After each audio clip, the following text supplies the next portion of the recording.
All right, we're back again today with the Apex. I've got the coil shock on there now. I'm hoping that that takes away all of the issues about maybe breaking seals. They've got new seals in the new air shock, but we're going to try this out today, see how it does. If this does really well, then I'm going to probably suggest that you just use this if you're going to be off-roading.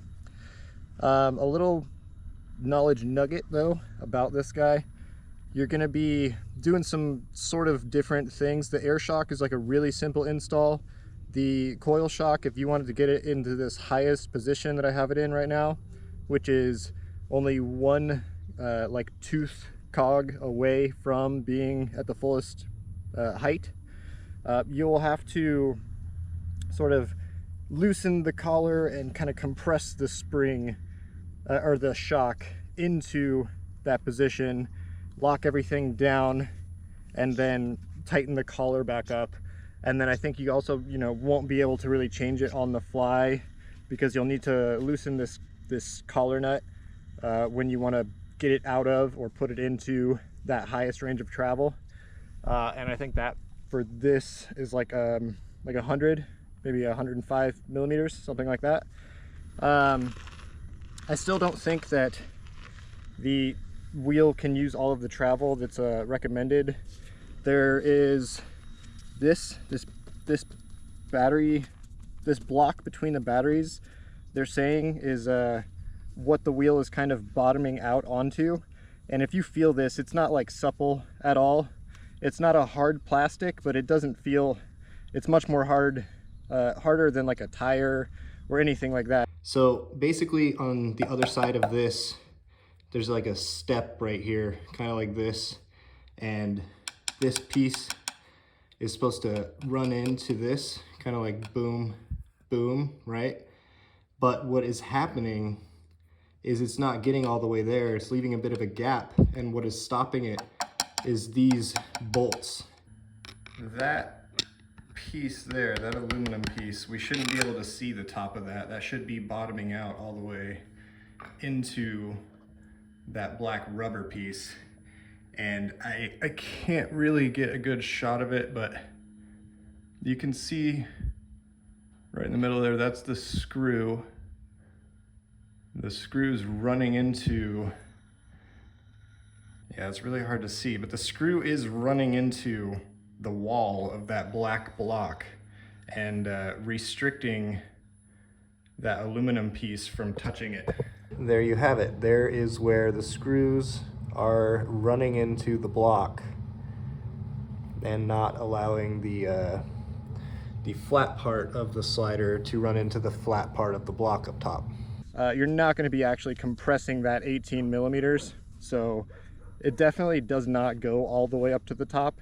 And in their own videos that eWheels has sent out to everybody, it's called a free slider testing or something, where they remove the shock completely, and you can see it does not get to that, it doesn't ever go into that last 15 millimeters of travel or so. Other than that, I've also got the Shinko 241 on there now, so it can be kind of I'd think a better comparison to my Lynx, since I'm always riding with the Shinko 241 as well. So any instability or anything like that is not going to be from the tire anymore. It's going to maybe be from pedal height or any other characteristics of the wheel. I think we want to do a slow motion washboard test real quick. That'll be our first little clip.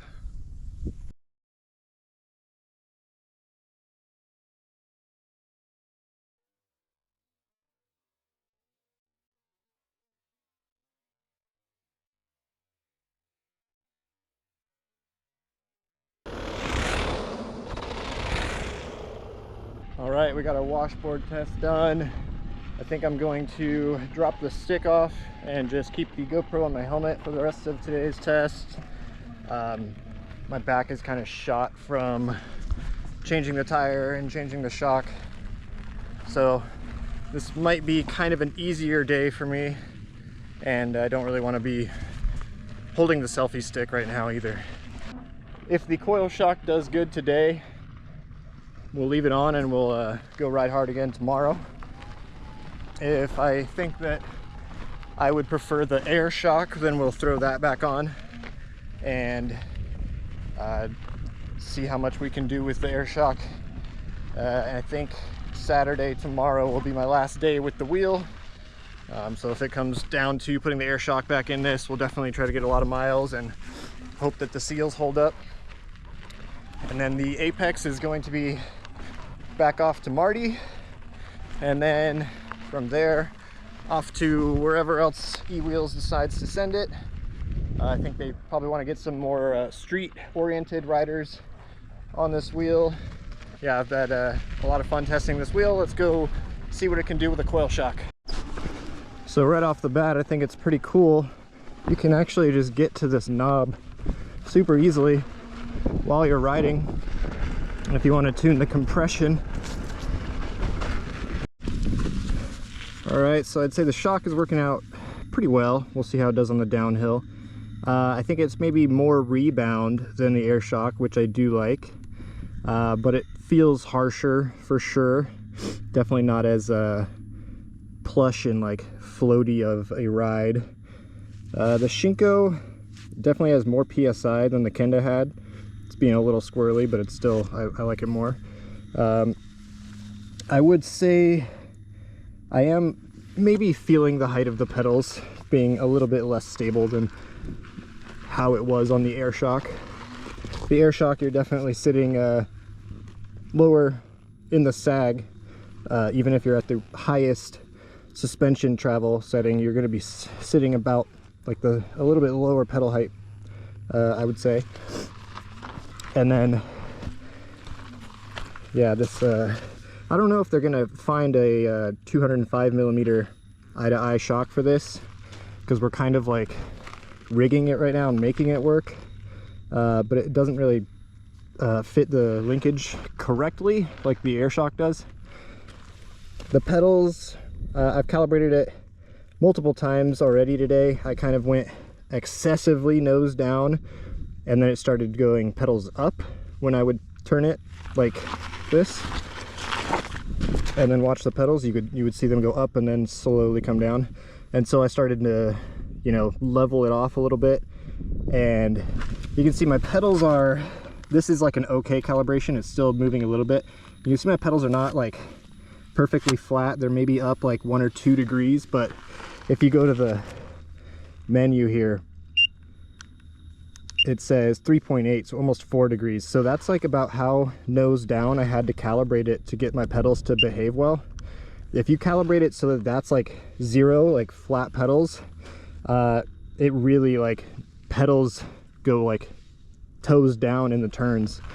And then yeah, as you start to calibrate it more toes down, you start to get heels up in the turns, or just doing this little like sample test thing.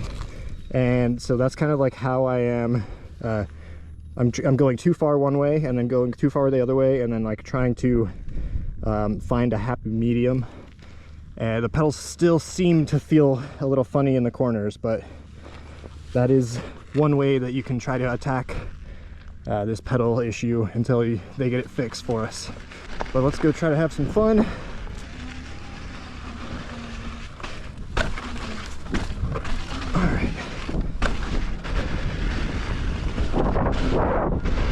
I always go a little easy through that first section on this trail. It's a little weird. I'm definitely feeling the rebound much more strong on this shock, which I do like. And it's still soaking up the rocks well. Maybe a little bit less rebound and it'd feel a little better. I guess that'd be more rebound dampening, but less pop. Ooh, it's that last rock at the end of that is always so gnarly. I want to find a way to get through that section better.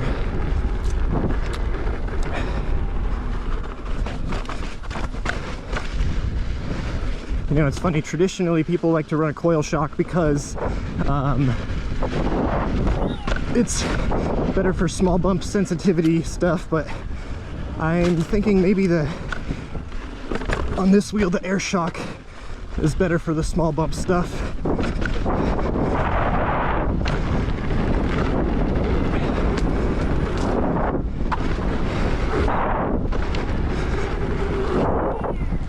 Very good. Coil shock's definitely doing great on the jumps.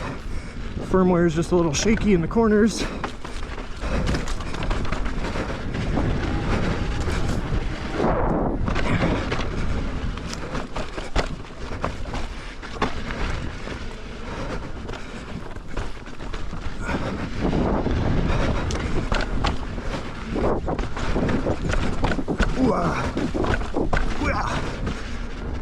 Nice one.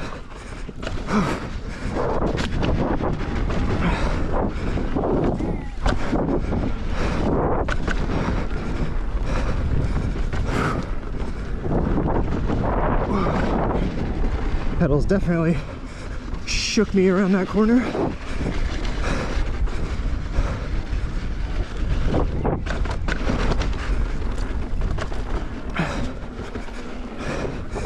Oh God. Yeah. Oh, that was a really bad corner for the pedals. Sorry I don't have the selfie stick. My back just can't really. I don't want to add any stress to my back right now because it's in pain. Yeah, these pedals are. Yep, definitely felt it there. I'm gonna have to go for a recalibration for sure.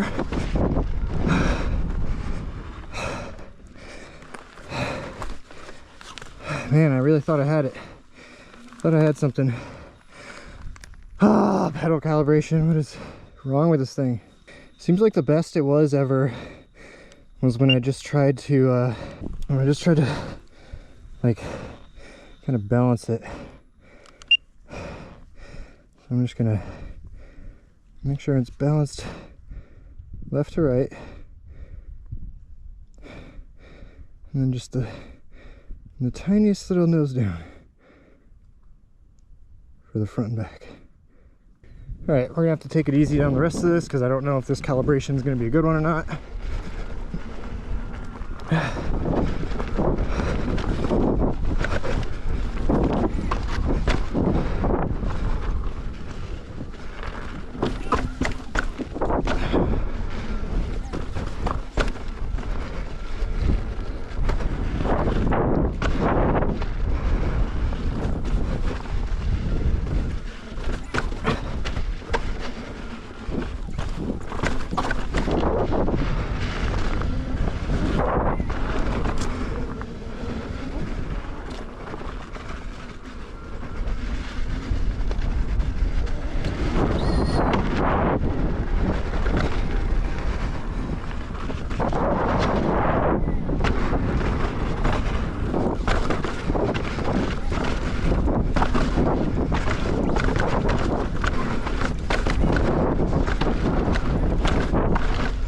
Yeah, dude, that's like really good rock garden for testing.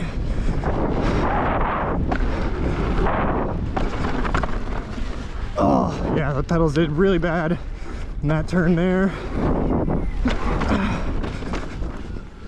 Pedals are definitely bugging again. Guess I lost the lucky calibration. It'll probably take forever to get it back. All right, so after a couple of laps down with the coil shock, I'm thinking the air shock is going to be better for my style. There's a couple things I do like about it. The rebound seems faster, but that's kind of about it.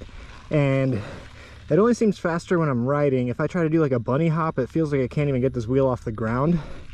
That could also have to do with like, it's like I'm not standing on the wheel right now. Okay, I've like lifted it up and you can kind of see this gap there. It's kind of small. If I just push down on this thing and then don't lift it back up, you can see how much room that is. So like the spring in this linkage by itself, just the spring, can't even push the wheel back up. And so I think that's kind of, this suspension is kind of just like, it makes it feel like I can't bunny hop. It's like that stuff's just kind of like getting left down there, and the suspension's kind of helping you to that point, and then you have to like lift the wheel up the rest of the way with your body when you're bunny hopping. So it's very not pogo sticky, even though the like bonks seem to be happening with more rebound. And it's like when you're riding, you're just like, even though you technically have like another, let's call that like 30 millimeters of travel, you're just like not using that, and then you're not using like that last 15 millimeters of travel. So subtract like 30 and 15 from like 105, or it would be like 130, and that's kind of like what you're actually getting. It's like, yeah, I know this is not in the full travel position, but like it will push itself all the way out to there.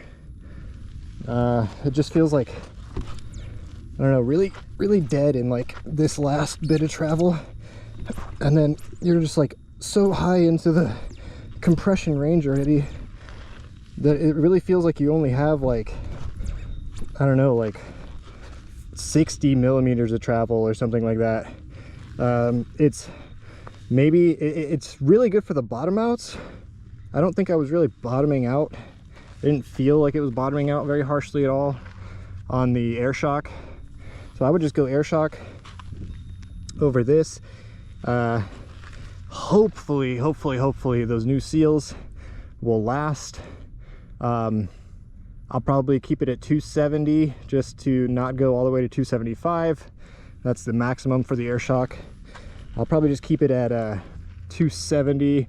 That seemed to be working for me the first day of testing, and the first day of testing was like the best that it was riding. So I think I'm gonna definitely keep the 241 on there. And then when I go home tonight, put the air shock back on. I definitely needed to help my back out because this is really just feeling so rough right now. It almost feels like when I had the DVO shock in there yesterday, or in that last video, where I'm just like sagging so deep that I'm like not really getting much travel. I'm already like halfway through the travel before I even start to compress. Main takeaway is I think the air shock's going to be better. It's also easier to use, easier to install. You get to change around the suspension positions if you like to. This is harder to use and a way rougher ride. Maybe if all you're worried about is like bottom outs, this might be your thing. Maybe it works better not in the tallest travel position, but for us off-roading out here, we want to keep our pedals away from the rocks and stuff, so we like to have high pedals. So I'm going to go to that highest suspension travel position probably every time. Yeah, can't wait to get the air shock back in here. Wasn't able to ride this thing for a couple days and I missed it. But yeah, I think that the most fun that I've had on this thing was with the air shock when it was having good pedal behavior as well. Because yeah, that gyro drift is not fun. Just throwing your pedal angle around in the turns. But yeah, we'll get another shot. And then I think I'm done with the coil.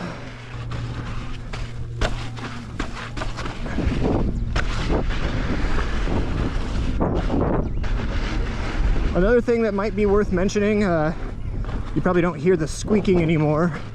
I serviced the sanctions a little bit, and when I was, looking up products to buy to use for the sanctions, came across some more mountain biking, how to maintain your mountain bike kind of videos, and they're saying like once a week to twice a week, if you're in really dusty conditions, you want to be putting this lubricant basically on your sanctions.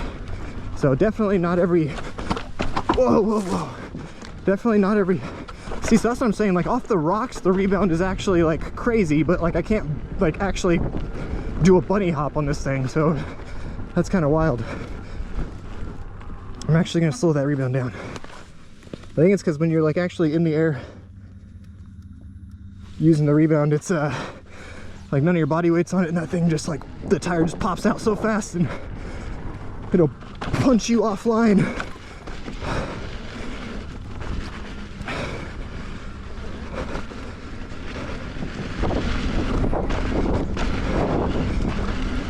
I think the biggest thing holding me back is the firmware on this thing, really. That sounded weird, whatever that was.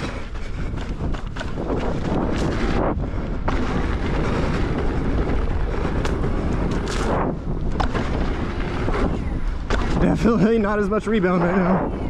Oh, that was a good one. I spoke to some of the guys at DVO Suspension to see if, you know, they could maybe put a custom tune on my DVO to help me out and get that thing working for this. But they said if you can't get the sag right, there's really nothing they can do. They can help with the compression and the rebound, but they really can't tune the sag any more than just, you know, putting volume spacers, which I'd already done. They can only change the way that the oil moves through the shock and not the way that the air is used. So I'm not going to be able to use the DVO on this thing, I don't think. If you're a road rider, I think your options are much greater for what shocks you could use, but we really need a lot from our shocks out here on the off-road, so having like 50% sag just does not work for us.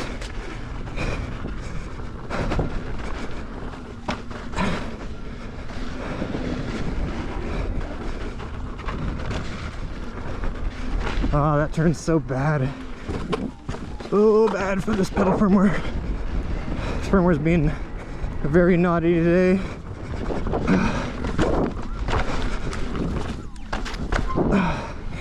God, what is that noise? Is that the shock honking?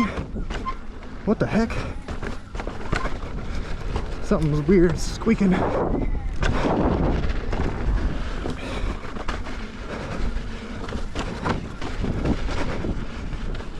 Oh my gosh. Yeah, everything is a lot rougher with this thing.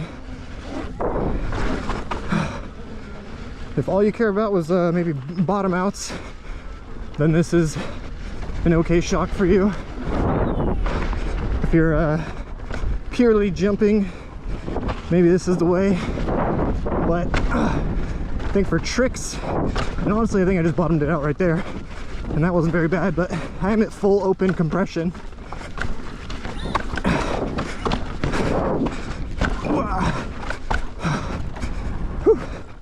But yeah, for tricks, I think I'm gonna prefer the air shock anyway, because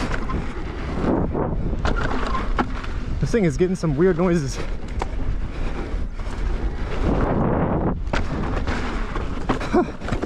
Oh my god, dude. Yeah, every little rock is, it's like the suspension is not suspensioning. Yeah, I wanted to ride a lot more today, but this is kind of the same vibes as the DVO shock, and not really excited about it. Yeah, so definitely I think the best shock that I've had so far on here is the D&M air shock, which is unfortunate because it failed so quickly, but we can hope that the new seals will hold up. How's it going? What's up? And then yeah, I'm just gonna keep it at 270 instead of going to the max 275, and we're gonna hope that the air shock holds up. We'll do a big ride day tomorrow, maybe even go over to the, oh my god, just like everything is just so much harsher. And that's with a strange thing. I mean, it's probably because the shock is not exactly like the right size, because like a coil shock should be better on these small bumps and stuff, but it's definitely not. It doesn't even feel like I have suspension right now. I'll try to bunny hop over that. Oh my god, yeah, I can't pick this thing up now. Oh fuck. I can't with my body like push it down any more than it is right now. It basically feels like I'm bottomed out. Like while I'm riding, I'm just riding in like the bottomed out position. Every single bump I hit feels like it's completely rigid. Right now with it just chilling, like it's not even able to make just the wheel with no rider on it come up past, you know, whatever this might be. And then when I try to compress it beyond that, it only goes maybe another, I'm calling that like being generous, I'll call that like 20 millimeters. It feels like that's like all the fucking travel you have while you're riding like this. Yeah, I don't know. I feel like it's unfair to judge this shock like this, because it's like it should not be performing like this. This 1,000 pound spring, and I turn this thing kind of a lot more than I normally would, because I don't ever run preload. I just usually get the thing on there and let it do its thing. But because it was just not returning when I would compress it, and that's nothing to do with this. I have this not at either of the full ends, but we'll go full fast is on this shock for some reason, righty-tighty. Yeah, that's the full fast. Only getting to use like the last little bit of travel or something. So it's like, it just feels like rock hard too.